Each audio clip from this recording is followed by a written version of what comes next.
mustache. I could totally be a state trooper. Yeah.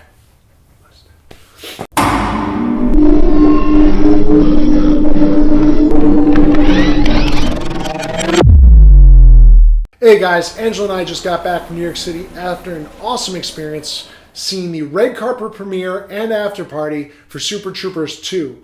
Now this was all through Indiegogo. We spent $1,250, which is that's a lot of money, but it was something that very few people get a chance to do. Really cool. We were able to meet the cast, the crew. We were able to drink and party with these guys, and it's just something that you rarely have an opportunity to do. And I also paid this like 3 years ago, so this movie, that money's been gone. I forgot about the movie, and now I was able just to enjoy myself. We got a nice hotel in New York City. Went to Chelsea Market this morning, and we just had a great experience. It was just a nice time to get away.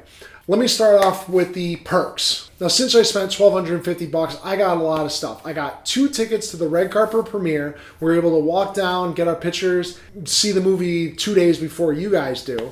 And then we got everything from like the $200 perks down. So I got this Vermont State Troopers t-shirt, which unfortunately this stuff came today, so I wasn't able to have it for the premiere. But I got some nice cheap gas station aviator sunglasses. They'll last, for a week or so. A really nice metal badge. Let me tell you, this thing actually is really cool. It's probably the best thing I got. Being a veteran, they sent me a Marine Corps style thing that says Semper Chimpus and a State Police Vermont badge, commemorative tickets to the premiere. Poster that'll be autographed by the guys.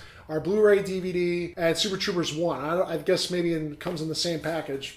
Honestly, I don't really care if he's already got the first movie. The after party, they also gave us a gift. And they gave us 2 little gifts. I'm going to show you one of them. The other one is tied into the movie. And if I show it to you, it might spoil part of the one-liner for you. But I'll save that for a later date. But otherwise, they gave us this nice bar glass, Super Troopers 2 logo, official premiere with our New York City on the bottom of it. Now, let me start off with the theater experience. If you were crazy enough to spend either the $750 for the movie or $1,250 for the movie and the after party, you're probably a really big diehard fan. Now, I love the movie. I'm not a crazy big fan of the film, but I did really enjoy it. And the best part was people like that have a great sense of humor. Somebody that's really into this film is going to want to laugh. And let me tell you, the theater, it was very casual. A lot of, like me, I was wearing my suit, but I had a Hawaiian shirt. I shaved my mustache. Actually, that's not, I didn't show you. They gave us this thorny mustache. I don't need it because I'm all man right there. I got a beautiful mustache. There was girls wearing mustaches, tons of people in state trooper uniforms, Mountie uniforms. Anytime you'd hear a one-liner on this side of the theater, you'd hear somebody say another one on this side of the theater. Everybody's laughing. It was just a great time. A lot of good-hearted people. We met some nice people from Florida, from a few people from Texas. They fed us. We got free popcorn, free soda in these like liter jugs, which is kind of silly. The theater was packed. We got there, I think, at 5:30, 5:35. It was supposed to open at 5:30, and we were in this crazy long line. But we still got actually decent seats. We were right in the middle, towards the back. Actually, the last row of the back, but in the middle. I was able to go to the bathroom, so I was very happy. The crew came down, the cast came down, and they kind of introduced everybody a little bit, talked for about 5 minutes, and then they just rolled right into it. Brian Cox was down there, the Captain O'Hagan guy. He was in the crowd, so it was neat. And there were some other actors and some other famous people as well. Now, moving on to the movie, let me give you a little bit of a review here. And I don't want to tear it up because when I first saw the trailer, I thought this movie was going to suck. The whole idea with the Mounties and a part of Canada was actually supposed to be America.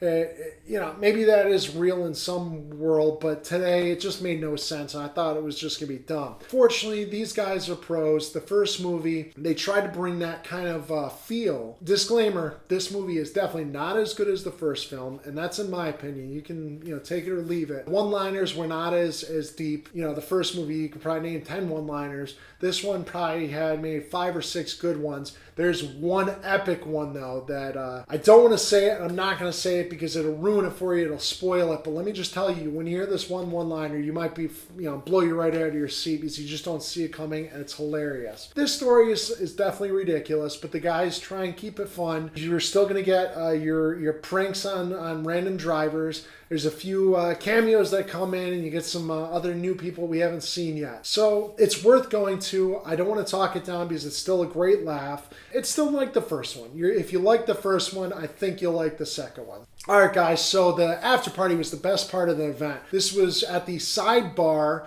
and it had 3 open bars, a buffet of food, and you had a bunch of ladies walking around bringing snacks. The whole cast and crew was there. The behind-the-scenes guys were there. I really appreciate that because I can go up to those guys and be like, hey, what'd you guys do for this film, and what do you think about this? Because I just like hearing their perspective, something that I'm passionate about. And these guys, everybody was just so friendly, and that was the best part because you could go up to them.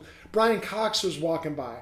And I just said, hey, Brian, can I just say hi to you? And he stopped for a brief moment. He was trying to take a leak, and I feel bad because I stopped the guy. But he shook my hand, walked on his way, and it was just nice. He was very friendly about it. Angela, she made great eye contact with Steve Lem. He was Mac in the movie.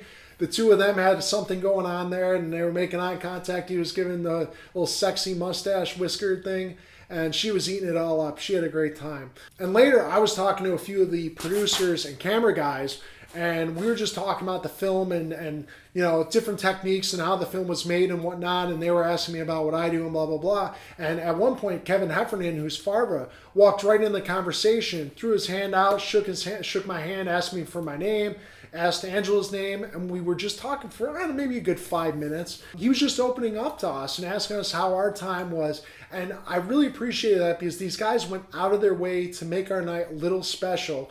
Maybe because it's easy because now we can promote their movie and everything, but after talking to the crew, they were like, these guys are legit beer drinking good buddies.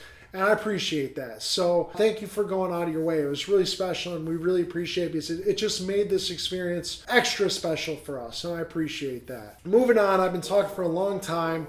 Go check out the movie. I think you'll be happy. If you like the first one or you love the first one, you're going to enjoy the second one. The story, it's silly, it's dumb, it's ridiculous, but it's funny. And they got some really, really good scenes in it, and I think you'll be really happy. Tomorrow's the reveal day, so go check it out.